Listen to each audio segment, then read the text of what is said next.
تو اس حوالے سے ہم احوال جانیں گے کہ آپ کو خود اگر یاد ہو یا کسی بزرگ سے سنو کہ عزاداری کا آغاز کیسے ہوئی. یہ 1935 میں اس کا آغاز ہوا ہے. ہمارے گاؤں میں ایک مستری ایک تھا, وہ اس نے اس کا شروعات کی ہے, اور اس کے بعد آہستہ آہستہ جو ہے وہ اس کی شروعات ہوئی ہے. تھوڑے تھوڑے لوگ جو ہیں اس میں شامل ہوتے رہے ہیں, لیکن اکثریت میں شامل نہیں ہوئے ہیں.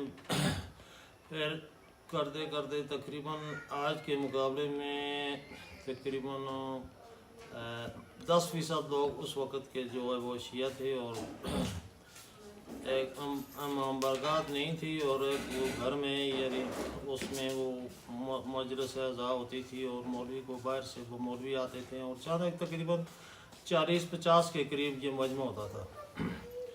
تو اس وقت کرتے کرتے پھر یہ آہستہ آہستہ ترقی کرتے کرتے, پہلے جو ہے یہ ہمارا لہجہ جو ہے شیعہ حضرات کا یہ سخت ہوتا تھا, جس کی وجہ سے ہمارے پاس لوگ جو ہے وہ کم اس ہماری طرف راغب ہوتے تھے. لیکن آہستہ آہستہ جو ینگ جنریشن آئی ہے اس نے لوگوں کو اپنی طرف یہ مائل کیا ہے. اب ماشاءاللہ یہ پیروں خیرآباد دو گاؤں میں 100% لوگ جو ہیں وہ شیعہ ہو گئے ہیں, اور عزاداری میں ہر مذہبی کام میں وہ شامل ہوتے ہیں. اور بڑے ان میں یہ تقریباً سید فیملی جو ہے اس میں کوئی 1% بھی ایسا آدمی نہیں ہے جو شیعہ نہ ہو. اور ہمارا جو ہے اس کی کیا وجہ بنی ہے کہ یہاں مذہب اہل بیت کا آغاز ہوا اور لوگ جوک در جوک مذہب شیعہ میں داخل ہوئے؟ اس کی کیا وجہ بنی ہے؟ اس کی کیا وجوہات تھی؟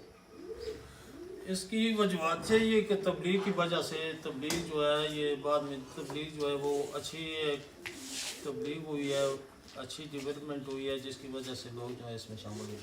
آپ اسکول کے ٹیچر رہے ہیں اور کافی عرصہ آپ نے خدمات انجام دی ہیں خیر آباد اسکول, اور روزانہ وہاں سے پیدل آتے جاتے رہے اور خلوص سے وہاں خدمت کرتے رہے. وہاں کے ماحول کو آپ نے شیعہ سنی کے حوالے سے کیسا پایا؟ پہلے اور اب جس وقت پہلے جو ہے شیعہ ماحول جو ہے وہ اتنا وہ عام نہیں, مطلب بلکہ لوگ اس کو ایک نفرت کی نگاہ سے دیکھتے تھے. لیکن جب یہ ینگ لوگوں نے یہ شروع کی ہے اس کی اپنے تبلیغ شروع کی ہے, اس کی وجہ سے پھر وہ کافی ترقی ہوئی ہے, اور کافی لوگ جو ہے یہ اس میں شامل ہوئے. شکریہ.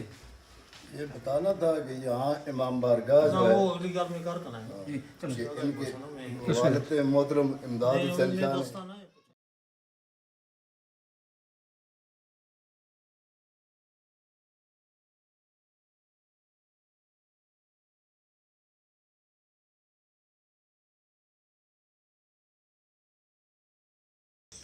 اس میں